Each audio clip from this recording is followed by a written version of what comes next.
ഇന്നോ ഇന്നിപ്പോ എന്താന്ന് ഉമ്മക്ക് അറിയില്ല കുട്ടേ. ഉമ്മച്ചി വന്നിട്ടുണ്ട്. ഉമ്മച്ചി എന്തൊക്കെയോ വാങ്ങിക്കൊണ്ടുവന്നുണ്ട്. പോയി നോക്കിട്ടോ. ഉമ്മച്ചി വന്നു. ഉമ്മച്ചി നേരത്തെ വന്നിട്ടുണ്ട്. പോയി നോക്ക് ഉമ്മച്ചിന്റെ അടുത്തിട്ട് കേട്ടോ.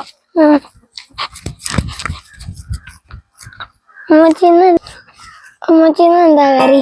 ഇന്ന് നമുക്ക് ചക്കക്കുരു ഒരു ലക്ഷം മാങ്ങ ഉണ്ട്. ഇന്നലെ കുട്ടി കൊണ്ടുവന്നില്ലേ, സ്കൂള് വിട്ട് വരുമ്പോ മാങ്ങ കൊണ്ടുവന്നില്ലേ, ആ മാങ്ങ ഉണ്ട്. ചക്കക്കുരു ഇട്ട് നമുക്ക് കറി വെക്കാം കേട്ടോ. പത്തിരി ഉണ്ടാക്കി വെച്ചിന്. പിന്നെ രണ്ട് വാഴക്ക നമുക്ക് തോരൻ വെക്കാം കേട്ടോ. എന്നും ചക്കക്കുരു കറിയാണല്ലോ.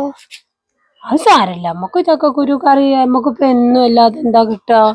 നമുക്കുള്ളതല്ല നമുക്ക് തിന്നാനൊക്കെ ഉള്ളൂ. ആദിസലായിന്റെ വീട്ടില് എന്നും ബിരിയാണി വെക്കല്, പിന്നെ ഫ്രൂട്ട്സും ഒക്കെ ഉണ്ട്. ആണ് സ്കൂളിൽ ചെയ്യുമ്പോ എന്നും പറയോ. നമുക്ക് നമ്മളെ അവസ്ഥ ഇങ്ങനെ ആയതുകൊണ്ടല്ലേ. ഉമ്മ നോക്കട്ടെ കേട്ടോ. ഉമ്മ അതിലൊക്കെ ഒന്ന് പോയി നോക്കട്ടെ. കുട്ടിക്ക് ഉമ്മ എന്തെങ്കിലും കിട്ടിയാല് ഉമ്മ കൊണ്ടുതരുന്നുണ്ട് കേട്ടോ.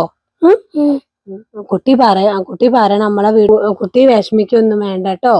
നമുക്ക് ബിരിയാണിയും ഫ്രൂട്ട്സും ഒക്കെ വാങ്ങണം. കുട്ടി നല്ലപോലെ പഠിച്ച് നല്ല മിടുക്കനായിട്ട് ജോലിയൊക്കെ ആവുമ്പോ നമുക്കതൊക്കെ വാങ്ങാലോ അല്ലേ. നമുക്ക് അടുത്ത നോയമ്പാകുമ്പത്തേക്കും ഇൻഷാ അല്ലാഹ് നമ്മളെ പഠിച്ചോൻ കാക്കട്ടെ കേട്ടോ. ഉമ്മ അതിലൊക്കെ ഒന്ന് പോയി നോക്കട്ടെ. ബിരിയാണി അല്ലെങ്കിൽ എന്തെങ്കിലും കിട്ടുമോ നോക്കട്ടെ കേട്ടോ. ഉമ്മ കൊണ്ടുതരാം.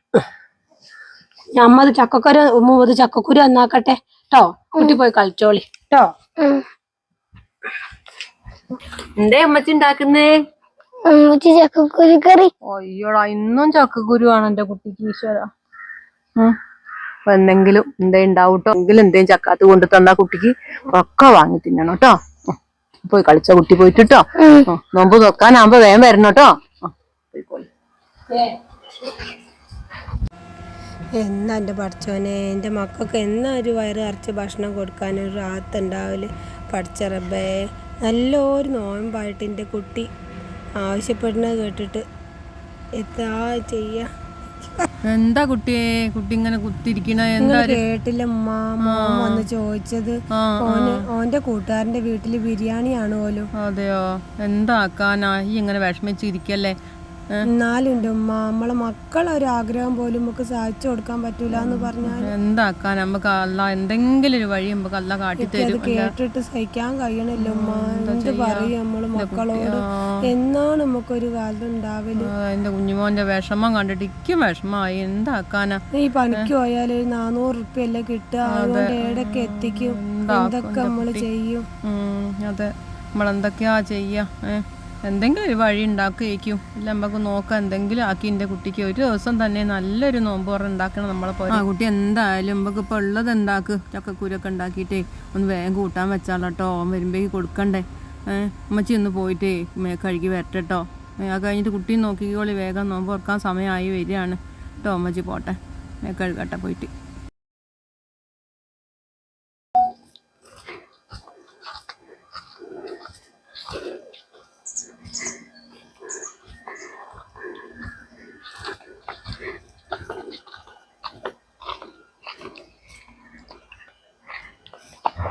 എന്താ മോനെ, ഉമ്മച്ചി ഇവിടെ ഉണ്ടോ?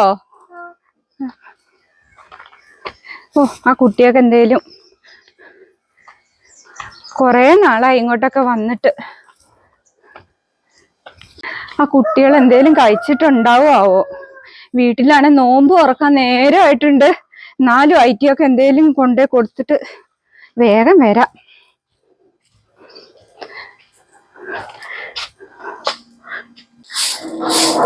ഐഷോ, ഈ എന്തെടുക്കുക മോളെ? ഞാൻ നോമ്പ് തുറക്കാൻ നേരായി. ഇതാ ഞാൻ കുറച്ച് മോനെന്താ ആയില്ല. നമുക്ക് നോമ്പ് തുറക്കാനാവുന്നില്ല. ഇതാ മോന് നോമ്പ് തുറക്കാൻ വേണ്ടിട്ട് കൊണ്ടുവന്നതാ കേട്ടോ. ഇത്തിരി ബിരിയാണി ഉണ്ട്. എന്താ മോന് തിരിക്കട്ടെ കേട്ടോ. അള്ളാ കരി കേട്ടോ.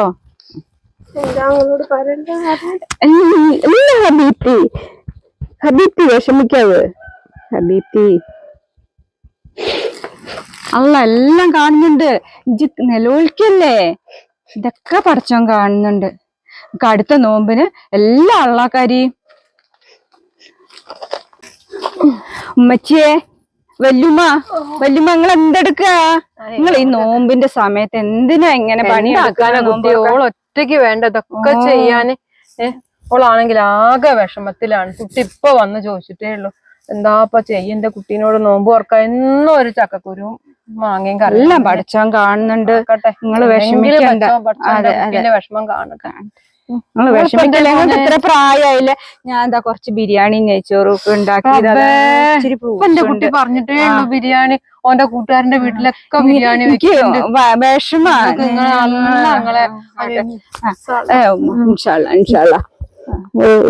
നല്ല കാക്കട്ടെ. നല്ലോണം ഇരിക്കി. ഞാൻ പോട്ടെ. ആവു സമാധാനായി എന്റെ കുട്ടിക്ക്. എങ്കിലും അതിനെന്ത് ഒരു ബിരിയാണി അതിന് കൊടുക്കാലോ. ഉമ്മച്ചേ എന്താളെ ഇപ്പൊ കുട്ടി ചോദിച്ചിട്ടല്ലേ ഉള്ളൂ ഉമ്മ. ബിരിയാണി കൊണ്ടുവന്നിക്ക. ഞാൻ കണ്ടു ആകും ഓളെ ഞാൻ കണ്ട്. സൂറാത്ത എന്തൊക്കെയാ കൊണ്ടുവന്ന്? ബിരിയാണി ഉണ്ട്. കുട്ടിക്ക് ഉമ്മമാന്റെ കുട്ടിക്ക് സന്തോഷായില്ലേ? സന്തോഷായിട്ടുണ്ട്. കുട്ടിക്ക് ഒക്കെ കഴിച്ചോണ്ട് എന്തൊരു സന്തോഷമില്ലാത്ത ഇതൊക്കെ കുട്ടിക്കുള്ളതാട്ടോ. ഇതൊക്കെ അതാണ് നമ്മളെ എന്നും പഠിച്ചോനെ പ്രാർത്ഥിക്കണം. ഒക്കെ കുട്ടിക്കുള്ളതാട്ടോ. ഇപ്പൊ സമയാവും. അപ്പൊ നമുക്ക് ബിരിയാണി ഒക്കെ കഴിക്കണം കുട്ടിക്ക്. ഇതൊക്കെ കുടിച്ചോട്ടോ. ബിരിയാണി നേരെ ആവട്ടെ. നോമ്പ് ഓർക്കാൻ സമയം ആയിക്കോട്ടെ. ഉമ്മ വാങ്ങ് കൊടുക്കാനും നോമ്പ് ഓർക്കാൻ സമയമായി. ഉമ്മ ചൊല്ലി വേലി വൈകിയൊക്കെ ഇതായിക്കോട്ടോ. കുട്ടി പോയിട്ടേ കുളിച്ചോളിട്ടോ. ഉമ്മ ബാക്കി ശേഷം വെള്ളം കൂടി തിളപ്പിക്കാനൊക്കെ ഉണ്ട്. കുട്ടി വേഗം പോയിക്കോളി. ഉമ്മ പോയി കുളിച്ചോളാം. കുട്ടി പോയി കുളിച്ചോളി ട്ടോ. ഞങ്ങൾ കാഴ്ചവെച്ച ഈ ആശയം നിങ്ങൾക്ക് ഏവർക്കും ഇഷ്ടപ്പെടുമെന്നും ഇതിൽ നിങ്ങൾക്ക് എന്തെങ്കിലും പോരായ്മകളുണ്ടെങ്കിൽ ഞങ്ങളോട് സഹകരിക്കുമെന്നും ഞങ്ങൾ കരുതുന്നു കേട്ടോ. ഈ പുണ്യ റംസാൻ മാസത്തിൽ എല്ലാ കുടുംബങ്ങളിലും എല്ലാ സാധാരണക്കാരിലും എല്ലാവരിലും നന്മയും സമാധാനവും സന്തോഷവും എത്തിച്ചേരട്ടെ എന്ന് ഞങ്ങൾ പ്രാർത്ഥിക്കുന്നു. ഈ ആശയങ്ങളെല്ലാം നിങ്ങൾ ഉൾക്കൊള്ളുമെന്നും ഞങ്ങളെ നിങ്ങൾ വേണ്ടുന്ന വിധം ഞങ്ങളോട് സപ്പോർട്ട് ചെയ്യുമെന്നും വിചാരിച്ചുകൊണ്ട് ഞങ്ങൾ ഈ വീഡിയോ വൈൻഡപ്പ് ചെയ്യാം കേട്ടോ. അപ്പോൾ ഇതുപോലുള്ള ആശയങ്ങളായി ഞങ്ങൾ ഇനിയും വരുന്നതായിരിക്കും. ഇനിയും നല്ലൊരു ദിവസം ആശംസിക്കുന്നു. പുണ്യമാസത്തിൻ്റെയും റംദാൻ്റെയും ഒക്കെ പുണ്യ നോമ്പിൻ്റെയും ഒക്കെ ഒരു ദിവസവും കൂടി ആശംസിച്ചുകൊണ്ട് വീഡിയോ വൈൻഡപ്പ് ചെയ്യാണ്. Thanks for watching. Thank you so much. By.